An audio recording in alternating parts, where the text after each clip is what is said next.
Well, with the Ryder Cup coming up, I guess Friday, thought it would be, great opportunity for, our ETSU family to have a chance to really hear about kind of the inner workings of the Ryder Cup. There's not many universities that have an alum that has been a three-time Ryder Cup vice captain. I mean, that's pretty cool. So I just thought it'd be great to have Mike Hulbert, who is really starting to work with us in our alumni engagement initiatives, to talk to, our fan base, and, ETSU folks did a real feel for that. So Mike, I'm glad you're here and willing to do this, but I guess, I got a few questions for you that I think, our people would like to hear. So you were selected the first time to be a vice captain with Curtis Strange in the 2002 Ryder Cup. So,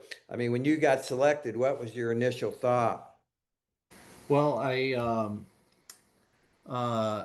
couldn't say, I didn't talk for about 10 seconds.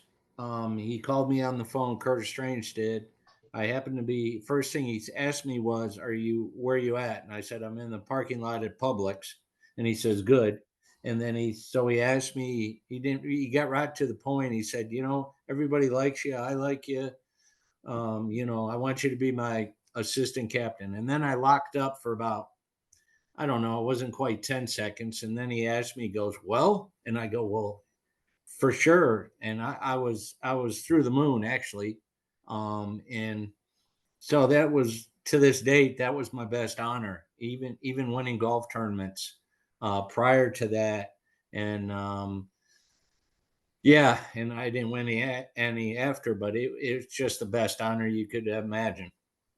So I know 2002 was a little strange from the standpoint that I guess 9/11 happened, what, maybe 10, 12 days before the Ryder Cup was supposed to actually happen. So it got delayed for a year. And then, of course, this was the Ryder Cup that was held in at the Belfry in 2002. So it kind of went from, you know, 2001 to 2002. So how far ahead of actual, the time you all were supposed to play, did that conversation with Curtis happen?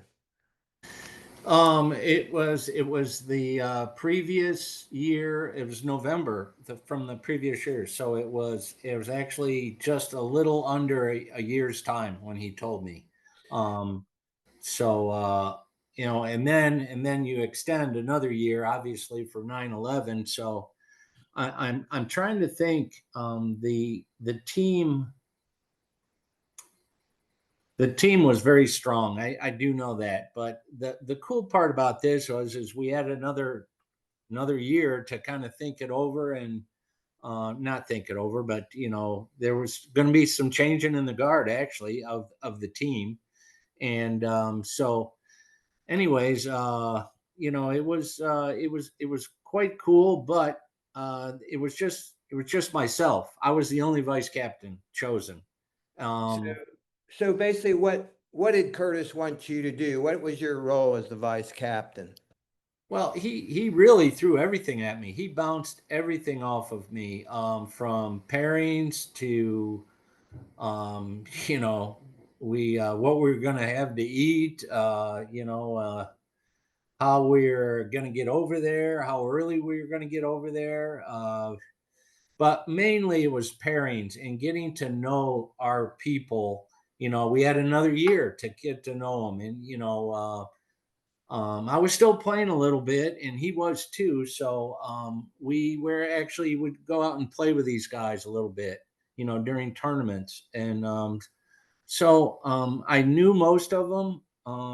Tiger was on the team, Phil, David Toms, Calcavecchia, Verplank. I think beforehand we only had two picks. We only had two picks. We had 10 people that qualified. We had to take the PGA champion of that year. He had a spot on the team, and that happened to be David Toms. Um, and then we chose the next two. And I remember that was a very tough day because we had to make the announcement about a week after the PGA, and we decided on Paul Azinger and Scott Verplank, and maybe some other guys were deserving of it.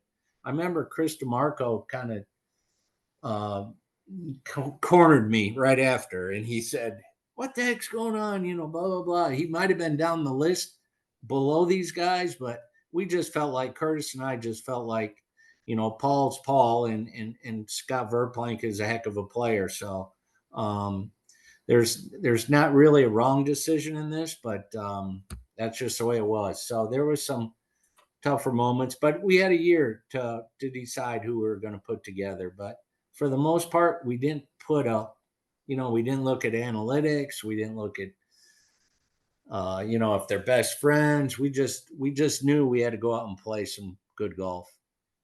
So then you got the team, you got the 12 guys, and then I guess when you actually come down to the competition, y'all Mm-hmm. have to figure, going into it, did you know who was going to pair with who, or did you just kind of get there, get a feel for it, see how they were, connecting with one another, make that decision? Or did you pretty much have an idea that Tiger was going to play with whomever, or Phil was going to play with whomever? Did you know that, or was it kind of after you had a chance to be with them for 2 or 3 days and see them practice together? We didn't really have a set. We had a good idea. We put Paul Azinger with Tiger in the first match right out of, and we did not let him know until right before the opening ceremonies. So we had a good idea on the flight over.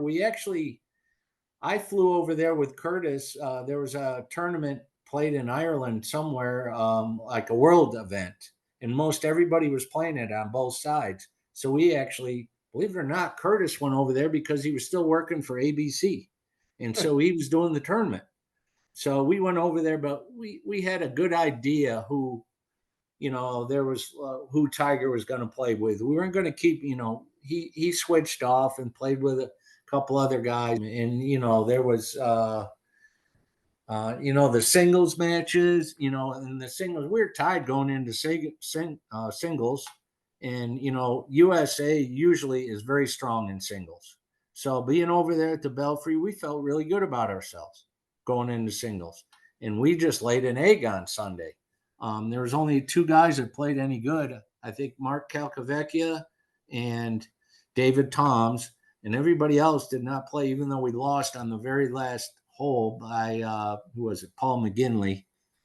But basically they had it. We were just hanging on by a thread. But anyways, it was unbelievable that just the camaraderie we had, and all the wives and all the players, and eating together and playing table tennis till all hours, which we did. It was just so much fun. So I guess there's that special bond that's created when they put those guys together on a team, and they're representing. I think probably 2002 was important because it was kind of a, pretty close to 9/11, and there was a lot of, I guess, pride in this country in the United States. So I'm sure those guys were really brought together by that. Yeah, they were, and we had a great group of guys, and I didn't know Tiger, but coming out of that, even the very next week and weeks after, it was like, I had 11 new friends. Best friends, and you even have some of them stand up during the meeting before the last round, and stand up and thank, which made me feel really good. Thank Curtis and thank myself. We got the best, number one player in the world standing up, and can't thank us enough for going around and what you do. And, and they're wanting us so bad to be able to take the trophy the next day.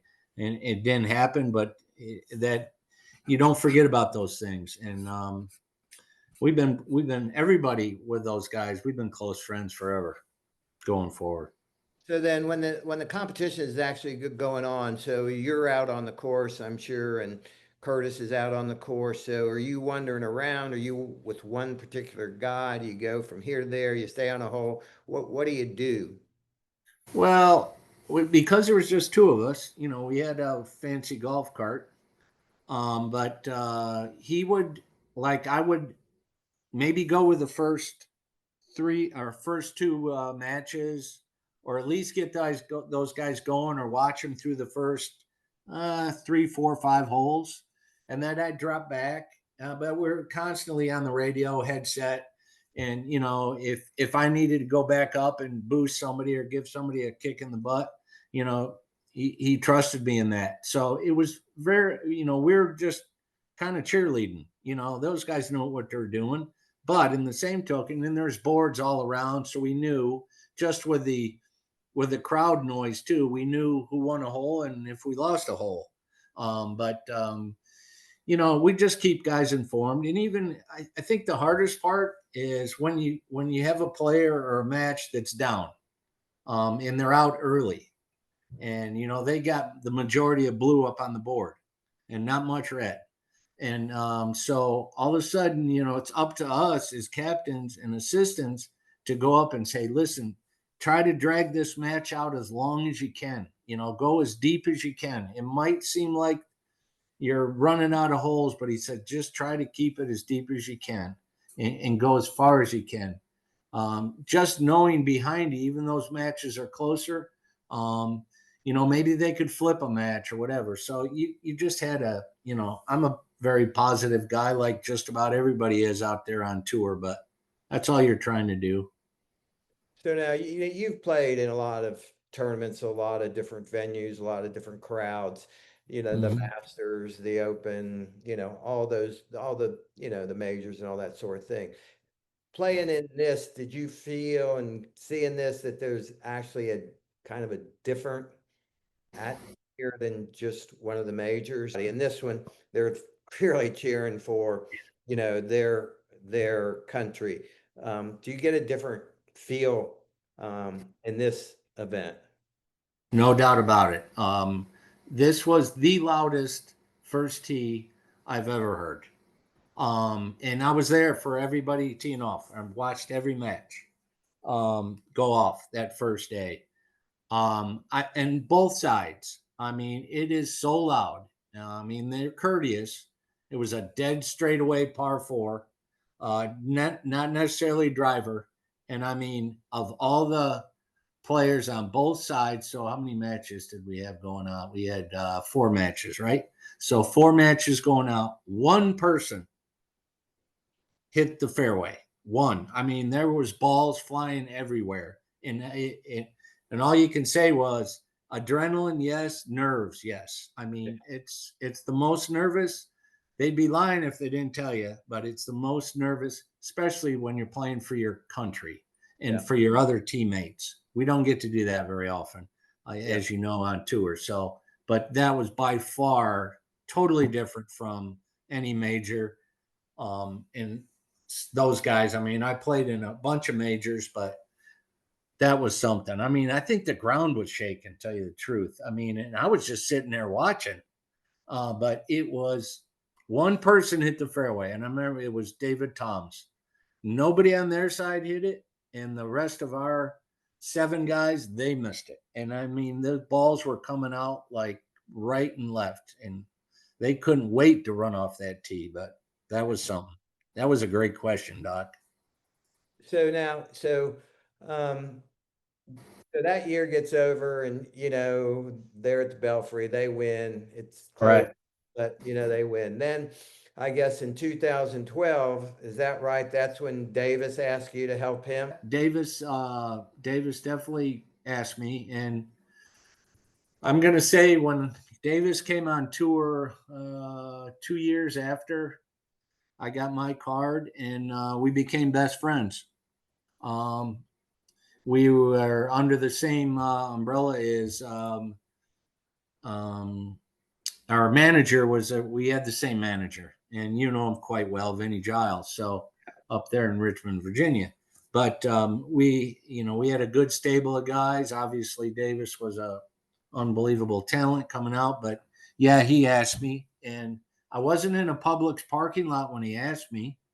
I was actually on a golf course fishing like I normally do, but across the street from my house. But he same time, same thing, kind of November, maybe a little bit before, once he got named, and but this time, um, or both of them told me, just you can tell your wife, but don't tell anybody else. So that was fine. But that was another great honor. But we also had a few other assistants to help us out. And Freddie Couples was there with us, Jeff Sluman, and I think Scott Verplank actually. So now we're in the United States, so playing at home, so that had to be exciting. The crowd Oh being my there, gosh, and it was phenomenal. And to this day, and whoever's going to be listening or chiming in here after a while, I still don't know how we lost. I still don't know how we lost. Um, well, I do, but we absolutely were steamrolling them the first 2 days. Whatever we did right.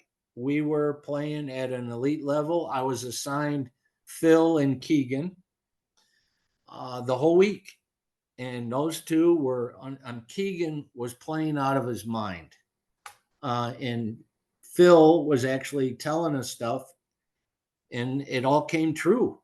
But Phil, he had all his theories, but so I don't know what happened other than Ian Poulter kind of ruined the party. I remember that Friday afternoon, Poulter was playing with, I don't know who his partner was, but they were playing Tiger and Steve Stricker. And we had a 5-point lead with that last match to go. And then Poulter decided to birdie the last 5 holes on his own, and they beat him 1-up on 18. Okay, we still got a 4-shot lead. We're still feeling great.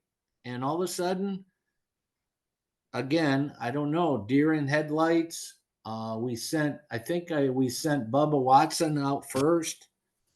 He was getting his, handed to him after about 12 holes. So I had to go running up there. Webb Simpson. I don't know if it was, we kept everybody together those first 2 days. And then all of a sudden, when they separated, they were, I don't know. But, and we ended up losing there on the last hole. And it's some bad luck. I mean, I was following Phil coming in. He had his match pretty much won. And then who was it? Justin Rose made a bomb on 17. And that's after making a 10-footer on 16 to tie when Phil was 1-up.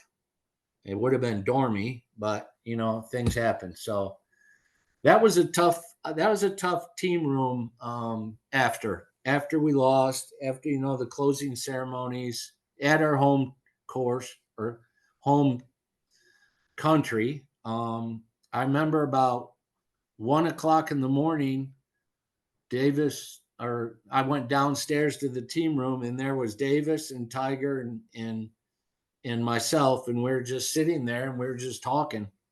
And I think everybody was still in shock. We just couldn't believe we lost. So yeah, I mean, when you look at it's kind of interesting. I guess, some of the discussions was at that time that, they kind of sent their that's power right. guys out early, and we kind of waited and sent our guys out, later, I guess Tiger was last out, and, Yeah.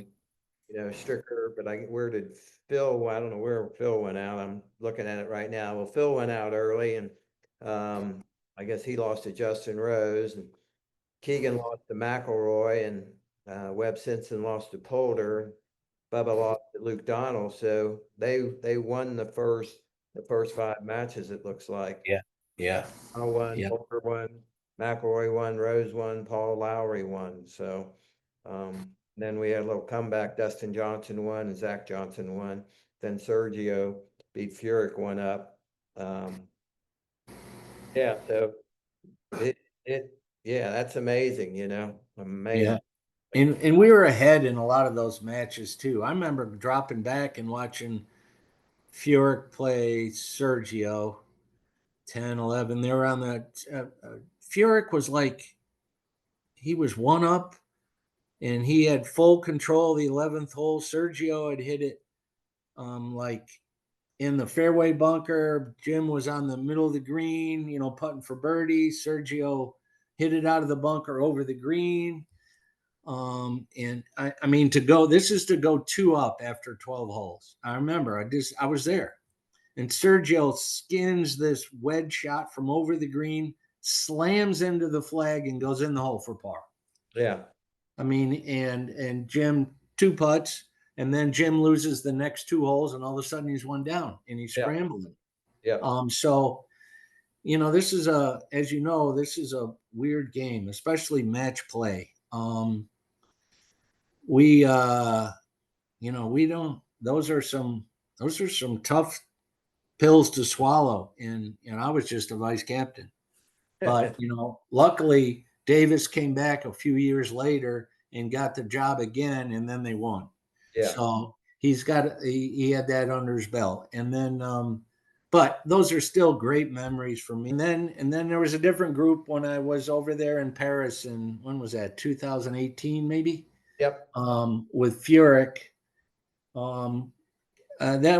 We just got steamrolled there. But if you think about the wave of guys that I've been through, so there was 12, probably, I don't know, I probably ended up being 24 of my best friends after those weeks, or during that time period, from 02 all the way to 18. So 16 years worth. I mean, they were friends of mine, but I really got to know them, and you'll never forget those days. So let me ask you, I mean, I think, this year, I know we talked a little bit yesterday, at Bethpage Black, playing that course, which I think really one of the most difficult courses, I guess, you can play. When you're the home team, you kind of get to set up the course. And I know you talked to the guy who sets it up yesterday. Yeah, just via text. His name's Kerry Haig. And I've known Kerry. He's the main setup guy for the PGA of America for, gosh darn it, I don't want to undercut Kerry, but he was up for a number of years, and he's the best in the business. I've met him a long time ago. He sets up all their major championships, from the seniors to the juniors to the women's to the Ryder Cups. He's been doing it, and and he goes over there on their turf. I mean, he listens to them, and then he comes over here and he listens to us. But he is he does it right. He doesn't trick up any pins at all. But he always asked me. He asked me. This is back at Medina. He asked me over the radio or called me up. Do you want this tee moved up or tee moved back on a par 3? And I'd look at how we played that hole through the week through the day before, and heck, I said, no, we won that hole fit over 60% of the time. I said, no, keep him back or move him up or whatever. So he's just a great guy, and but he's he doesn't pulls any tricks. But I know this past year he widened the fairways, got the fairways much wider. I think he built a new tee, or they built a new tee on number 1. And everything else is pretty much just stayed the same. The rough's good around the greens, but the biggest thing was he widened the fairways, and it's a big old golf course. The rough isn't killer in this deal right now, that Right. Isaac and, like DeChambeau, who will just try to hit it as far as he can, that the course is kind of set up that he's an important guy for the USA. I think he's very important. I mean, when you've got a stud or a star like Scotty Scheffler, who can play with anybody, and he's playing at that level for the last 2.5 years, and everybody on the European side knows that what kind of player he is, and he's almost gives you that sense when he gets a lead, just like Tiger used to get a lead. It almost takes away. I think you can they'll see a little bit of that from the European side, But anyways, I think personally, and I have no idea if he's gonna, but I would play Bryson as much as I could. I really would. I think he's a heck of a player, and I think there's a lot of people that deserve to play with Bryson. There's a lot of players on that team that deserve to play with Scotty Scheffler, and he's gonna, with open arms. I mean, it's gonna be fun to watch. We don't know. I know they delayed the pairings, but he's going to shuffle the deck a little bit. Who knows? I know there's always that pairing of Scotty Scheffler and Sam Burns and who is it, Xander and Cantley, but don't be surprised if they get shuffled around a little bit. I don't know that, but that's just my thinking and the way Keegan's thinking. And gosh darn it, this is a fun group. This is going to be a fun group to watch. So I know, when you were doing it, it was always kind of people always wondered about the rationale behind who you'd put with Tiger, Right. and what did you guys think? I know you had to be aware of that. Would you talk to Tiger and say, who do you want to play with? Or talk to, I know he played, he had different guys he probably felt comfortable with or whatever. But I mean, how did you, decide probably at that time Tiger and Phil were the two, basically superstars that, folks kind of who would they play with? Well, Tiger was a different guy, and he's a very, very good friend. But he was, of course, we asked him. We sent out emails or text or whatever, say, who would you want to play with? And if there's anybody on the team that you don't want to play with, please let us know. We got great responses. Tiger was always hard to put with. Um, um, I remember when Curtis put Paul Azinger with him. Paul Azinger came up to me and he said, "Oh, quick!" He says, "This is like a half hour before opening ceremonies." He says, "Can you watch me hit a few wedges? It's something's off." And I go, "Just slow down." I said, "Yeah, I did." So then all of a sudden he finds out that he's playing with Tiger, and he goes, "What am I going to do?" He said, I don't know if I can hit his golf ball. You go out in the morning, you play foursomes. So, there's the golf ball issue. So that's your question. And yeah, it is a little bit of a concern. If somebody's playing a Titleist versus a Strixon or a different brand of a Titleist, Tiger always played a very spinny golf ball through his whole career. People don't well, they will now, but Tiger Woods, during his career, he played a golf ball that had the most spin of any golf ball on the market. You wouldn't think that, but he used that spin. That's how he controls his irons, and obviously his driver wasn't as controlled as he wanted it, but his iron game, which was superb, he wanted that spin to control it. And but anyways, so I finally went up to Paul. I said, "Listen, Paul," I said, "if he wants you to play his golf ball, play his golf ball." I said, "It's a golf ball." I said, "If he wants you to, what they do is you hit his golf ball off the tee, and then so he has his ball into the green." Yeah, does that make sense? So even on par fives, going into the green. So it gets a little tricky that way. I think we've blown that out of proportion here a little bit going forward after '02, because these golf balls and manufacturers, they're so close together. I mean, is there a big difference between a Titleist ball and Callaway's ball and TaylorMade and Srixon? No, there's not much at all. So I don't see that big of an issue this year with this going forward. But it does get a little tricky in that department. But I don't think it'll be as tricky, because you go up to Scotty Scheffler or you go up to Bryson and you say, "I'll play whatever ball you want me to play, Yeah. or I'll hit your ball off the tee." Simple solution. Yeah. Now, do you think that, playing with Tiger, clearly, arguably, the greatest player to ever play the game, Right. and with his big persona, some guy, I mean, I would think some guys might have trouble with that, that they, you know, Yeah, I know what you're saying. It was like, I hate to say it, even to the point where I know Davis Love was paired with him quite a bit, but as great of a player as Davis was, and then playing with Tiger, I still felt like, or even Stricker playing with Tiger at Medina all the time, I still felt like they were clashing a little bit, instead of like they were like respecting their games too much while they Mhm. were out there playing. I mean, if I was playing with Tiger Woods, I mean, he's by far the best putter we had during that time span. Man, I'd hit. Come on over and could you help me read a putt? Question, something like that. I just felt like they didn't tap into each other enough.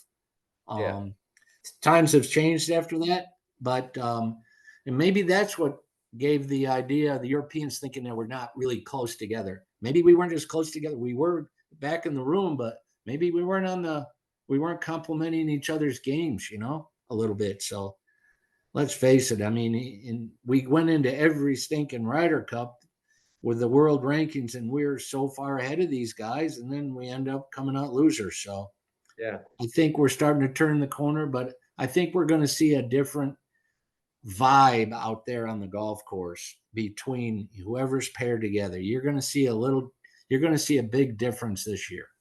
Big difference this year. Yeah, and of course, I don't know these guys, just, from what you would think, it seems like, Scheffler is a very low key guy. It seems like Schauffele is a low key guy. Morikawa is a low key guy. Um, they don't come across as big personalities. They just play golf. Where, I guess you got a couple guys, of course, Bryson's a big personality, but he's probably about the only, I'm trying to think who's all on the team, but it would seem like he's probably the one that has the biggest personality. The rest of the guys you just think they're kind of like workman-like guys. They're just going out and playing golf. Yeah, I agree, and even one of the rookies, JJ Spawn, who's on the Right. team this year, he's a very quiet guy, right? And he Yep. goes about his business like that. Cantley's like that. I mean, thank goodness we got a hat that fits him this year. He's going to wear one. Yeah. Xander's kind of a quiet guy. They don't get to show too much emotion. Now, then you get to your Justin Thomases Yeah. and and even I like that Ben Griffin guy. I like that Ben Griffin guy. He's a rookie, but everybody knows in the most important person knows Scotty Scheffler that Ben Griffin is a heck of a player, and he would love to be paired with him. And Yeah. who knows, he's gonna be great. But you're right. Everybody's got a little more of a quieter, workman-like personality. But I think Keegan, because he is so intense and so competitive, he's gonna bring out the competitiveness and the a little different side from these guys. I think go ahead and cut loose. It's okay to you know um, Yeah. Show fist some. pump and run across the green and high five. It's okay. It's okay, and I think that's what's going to happen this year. So one final question. I know we don't want to overdo it, but one final question. With Keegan being the captain of the team, did you think it was his good decision not to put himself, because he clearly played very well this year, not to put himself on the team? Yeah, that was a question asked all the way through the year. The crazy part was when he got named to be the captain, it was kind of out of left field. And I said, whoa. And I said, holy cow. Not that anybody else deserved it, but they kind of went off the grid a little bit on this decision. But then I'm thinking, man, they named a captain that was in the top 30 in the FedEx Cup, and he was in the top 15 in the world rankings. And I'm thinking, wow, I said, this guy is still playing. He's playing at the best level highest level he ever has. So I was glad he did it. And he had a great answer. he said, listen, this is the best honor of my career to be named the captain. And I think that I want to be the best captain. And the only way I can be the best captain is for me not to play. And I think if there was any question marks on his pick, let's say he had an extra pick in his hip pocket now that he was going to just be a captain. And so there's not going to be any question marks about, and we haven't heard a word ever since the guys he picked, not a word. Right. And so I think that was one of the gutsiest calls I've seen before a Ryder Cup for him not to play. And he gave a great answer. And there is a lot to go into that stuff. I mean, win, lose, or draw. I mean, he's going to squeeze out stuff from his 12 players that they are going to. I really feel like they're going to do some significant things this weekend in earning points, and the matches always come down to Sunday. They're always close, but I think people are going to be smiling after this weekend. Well, Mike, I really appreciate you taking time out, and we're clearly proud of what you've done for ETSU over the years. The way that you've represented yourself, but also that's a representation of ETSU. So we're really glad that, just kind of being around a little bit, knowing the respect that all the guys on the PGA Tour have for you. I mean, I think you have to feel good about that. You've had a great career. And of course, being, involved in the Ryder Cup 3 different times by 3 different captains just speaks volumes. But I just thought it'd be good for, our folks to have a chance to hear kind of some of your experiences and kind of what it's really like to be in that team room and, being part of the leadership. So I appreciate it. And, I'm excited about some of the things you're going to do in the future for ETSU. I think there's an opportunity, for us to really unite all the ETSU former student athletes and, just do some great things. So appreciate what you're doing and excited about it. Thanks a lot, Doc. Thanks for having me. This was great. And go Bucks. Yep. Every level. And go Ryder Cup. So it's going to be great. Great.